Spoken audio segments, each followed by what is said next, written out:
Oh, mga kaigmat oh. Sawa pa kabalo magkanaunsaon pagtanggal sa katol kani. Kay masipyat nimo ni mabali na siya kani. Mabali ni. Naon ra siya tupuko nimo dia ana tuslokon.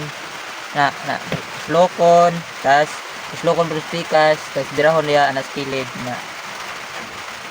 Oh, di ba? Ana ra siya tanggal tas bisig wa pa pug kakabalo kung saan pag dagkot og katol, kuha kag puro isa ka buok tas sindi, ana sindihon. Tapos tipiro nimo kay mapalong man ayan ani mo tuwaron. Palong nga. Ana, tipiro nimo na kay imo nang ituwad kusog kay mo dagan ang kayo. Eh nadukta na. Tapos nada kay hinimo na kani istan sa katol na igor na siya gibaw alam rin na siya bawog tas tayo pon. Tas ipaslak naman na siya dili na tupukon. Aha man ka nag-video dai. Videohe ko ba? Videohe ko kay para ganahan sila maglantaw. Taro nga video na unsa nang mag-video na to eh. Oh, na ana siya. Oh, di ba? Kiki no.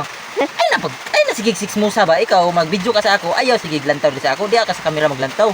Sa tudluan ta ka unsaon pagkan ba oh. Dire yan ang video yan ay ato bang anaon.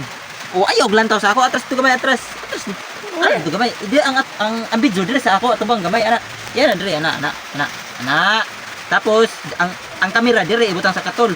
Ituyok ang kamera. Ituyok. Ano ba ibalik ko. Ato bang dire ang kamera. Agoy.